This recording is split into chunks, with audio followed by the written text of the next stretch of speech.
Neemias 9,17 diz assim: recusaram ouvir-te e não se lembraram das tuas maravilhas que lhes fizeste. Endureceram a sua cerviz e na sua rebelião levantaram um chefe com o propósito de voltarem para a servidão no Egito.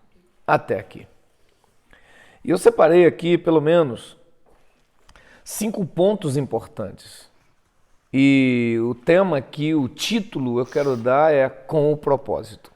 Porque as coisas são feitas com propósito. Nenhuma rebelião será feita sem um propósito. Ela tem um propósito. Mas dos 5 pontos que separei dentro desse versículo, o primeiro é: recusaram ouvir-te. Porque nós precisamos questionar o que nós estamos ouvindo, ou quem nós estamos ouvindo também. É o que ouvimos e quem ouvimos. Porque toda vez que a gente vê uma rebelião desencadeada, o rebelde pode ouvir tudo, menos a voz de Deus. Ele ouve uma pregação que lhe convém, mas ele tira tudo que não está dentro do propósito daquela rebelião. E o rebelde ele pode até dizer que ouve a Deus. E eu acredito, ouve de escutar. Mas quando a Bíblia diz recusaram ouvir, não é tapar os ouvidos para não ouvir, é não obedecer o que Deus disse. É não seguir conforme a direção dada pelo Senhor. Então isso aqui precisa ficar muito claro, porque, gente, todos nós, precisamos todo dia vencer a nossa rebelião. Todo dia. A rebelião está entranhada em nós. Ah, pastor, eu não sou rebelde, mas em algum momento você é levado a deixar de ouvir, a recusar ouvir. É interessante, recusaram ouvir-te. É o próprio Deus. Aí eu vou perguntar para vocês, como Deus fala? Ele fala através da palavra, ele fala através do louvor, mas uma das formas que ele sempre falará é através da liderança. Quando a Bíblia diz recusaram ouvir-te, é porque eles pararam de ouvir Moisés. Esse texto está fazendo uma referência, uma alusão ao povo no deserto. Às vezes, ouvir uma pessoa que nos fez um pouco de desagrado é ruim, mas fazer o que? Ele é o líder. Tem que ouvir. Esse ponto tem que ficar aí bem esclarecido. O que eu tenho ouvido? Isso vai me influenciar. Exemplo. Uma criança, se ficar ouvindo... Olha, se uma criança começou a ir para a escola e voltar xingando palavrão, ela não inventou esse palavrão. É porque ela ouviu. Ouviu de alguém. Então, conforme a gente ouve, a gente vai acabar falando. Algumas pessoas não são mudas, mas são surdas. E por não ouvir, ela também não consegue falar. Então, o que entra no meu ouvido pode sair pela minha boca. Então, eu preciso ouvir Deus. Se eu ouço o Senhor, meu Deus, eu garanto que da minha boca sairá a palavra do Senhor. Muito bem. Segunda coisa, recusaram ouvir-te e depois não se lembraram das tuas maravilhas, porque toda pessoa que caminha, que enreda pelo caminho da rebelião, ela tem problemas com esquecimento. Pode prestar atenção nisso, gente. Eu estava lembrando disso aqui no CTA, de pessoas que estiveram dentro da minha casa, que moraram comigo, que estiveram ali dentro, que viram como eu vivo. Não teve nada escondido, oculto. E pessoas que me traíram. Me traíram. Mas esqueceram que, puxa vida, foram tirados lá de trás, foram projetados. Teve pessoas que não sabiam nada e eu ensinei tudo. Eu trouxe para Jesus, ensinei, dei todos os caminhos, batizei, ensinei a Bíblia, projetei no ministério e depois traíram. Mas, puxa vida, que tipo de esquecimento é esse? Nunca mais ele vai esquecer. Quando falar assim, quem te batizou vai lembrar. Quando perguntar quem é que foi que te evangelizou, vai lembrar. Quem te ensinou isso? Vai lembrar. Mas quando a Bíblia diz assim, ó, não se lembrar das tuas maravilhas, não tem como não lembrar do que Deus fez das 10 pragas. Significa fazer pouco caso. Fazer pouco caso para aquilo que foi feito. Porque, irmãos, aquele povo, o povo que estava no deserto, foi o mesmo povo que viu as 10 pragas, que viu o mar abrindo. Como esquecer disso? Significa fazer pouco caso para o que Deus fez. E os rebeldes têm isso. Eles fazem pouco caso por tudo que foi feito.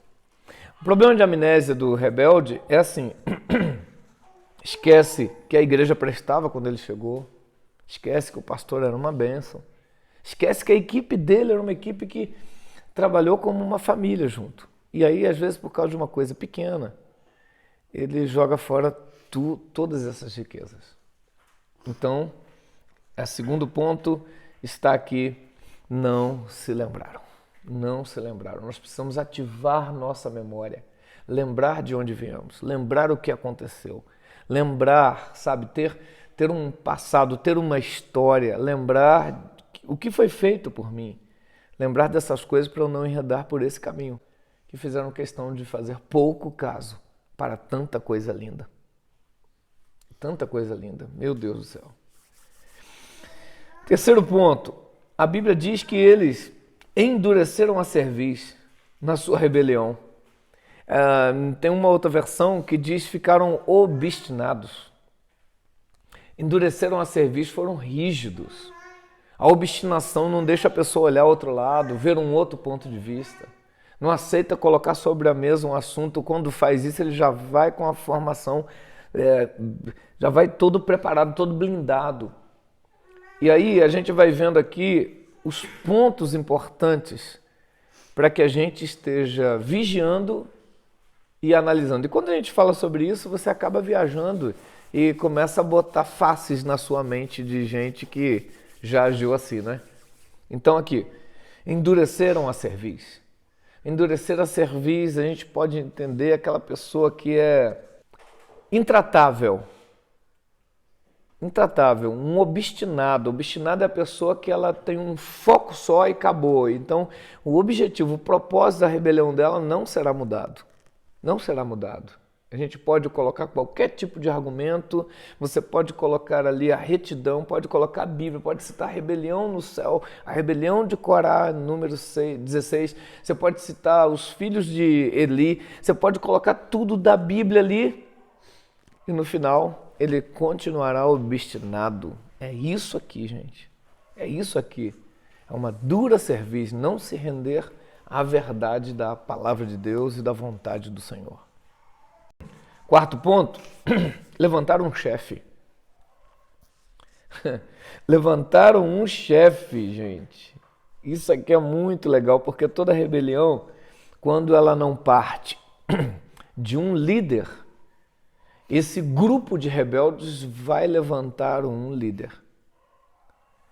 A questão aqui não é um líder ser levantado, é quem está levantando essa liderança. Isso é importante.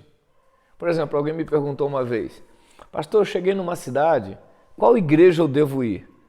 Uma igreja que o líder foi levantado da forma legítima. Só isso. Antes de entrar, saiba como aquela igreja foi aberta. Saiba se aquele líder, ele está ali de forma legítima, ele foi enviado, ele honrou a autoridade dele. Porque se ele não abriu a igreja deixando lágrimas e manchas para trás, esse líder vale a pena. E aí, aqui levantaram um chefe. Gente, tem tanta gente se levantando. Olha aqui ao nosso redor os escândalos. Porque as pessoas não têm com quem se retratar. Não presta contas. Não tem ninguém para poder ser aconselhado. Não tem uma autoridade, não no sentido de ficar impondo sobre a pessoa, mas de fazer alguns apontamentos. Não tem. E é resultado? Escândalos, são tiranos, são chefes que vão sendo levantados aí, abrindo portinhas para todo lado e atrapalhando o verdadeiro avivamento que Deus tem. Alguns se levantam. E é triste isso, porque quando ele se levanta, significa que ele desprezou o pastor dele.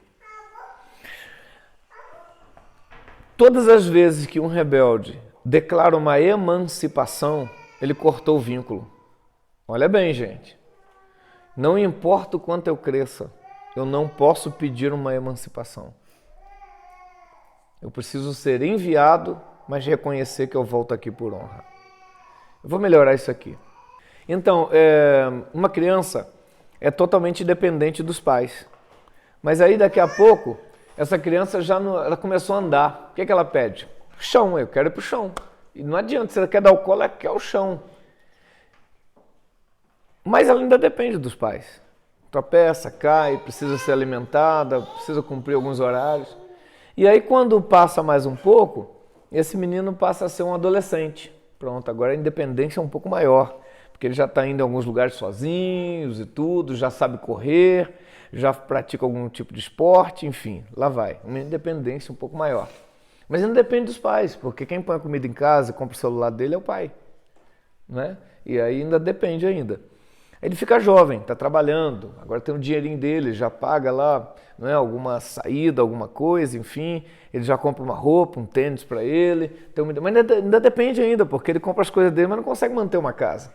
Né? Mas depois que ele forma, às custas do pai, depois que ele forma, depois que está tudo top, ele casou. Agora não depende do pai para nada, porque ele já casou, ele ganha mais do que o pai, ele não depende do pai para nada. Mas ele volta agora não é porque depende, ele volta por causa da autoridade para pedir bênção, pai, você está precisando de alguma coisa? Esse é o maior nível de honra para mim.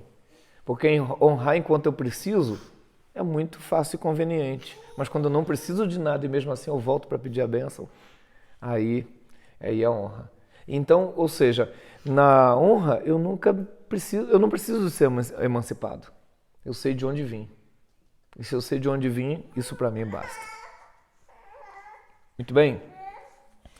E o quinto, que é o tema dessa palavra, é com o propósito. Olha só, levantaram o chefe com o propósito de voltarem para a sua servidão no Egito. Que idiotice! Que idiotice! Irmãos, deixa eu explicar para vocês uma coisa. Esse texto fala do deserto. No deserto, eles acabaram de ver 10 pragas, eles testemunharam o mar fazendo 2 paredes e passaram a pés enxutos, eles viram o mar fechando e eliminando os egípcios, eles viram a coluna de fogo durante a noite e de nuvem durante o dia, guiando eles. O maná caía todo dia e aquela coluna estava ali adiante deles. Não tem como, era uma coluna. Não tem como negar a presença de Deus. Diante disso, levanta um chefe com o propósito de voltarem para a sua servidão no Egito. Olha, que coisa fora da lógica, esquisita. Porque Deus libertou com maravilhas. Ou seja, tudo aquilo, vamos desconsiderar. A gente precisa de um chefe para levar a gente de novo para as chibatadas e para a servidão no Egito. E isso diante da nuvem que os guiava, diante do anjo do Senhor que estava ali. O que eu quero dizer para vocês é que a rebelião cega as pessoas para as maravilhas de Deus. E as pessoas começam a levantar chefes que levem o povo de novo à escravidão, à servidão. E eu quero concluir essa palavra dizendo: quando você parar de enxergar as maravilhas de Deus em nome da conveniência de chefes, é porque a rebelião já está no profundo. Já está no profundo. Não se esqueça, as maravilhas de Deus estarão diante de nós. Se a gente não vê, é porque a grande rebelião está entre nós e a maravilha de Deus. Vamos orar? Santo Deus, muito obrigado por Tua palavra. Peço que o Senhor, meu Deus, marque-nos de uma forma linda com a Tua palavra. Que esses 5 pontos, meu Deus, fiquem em nós. Que o Senhor trabalhe em nossas vidas e faça de nós mestres da aliança nessa terra. Que essa equipe de GDA seja uma equipe, meu Deus, de filhos gerados na aliança. Para a Tua glória e o Teu louvor, oramos em nome de Jesus. Amém.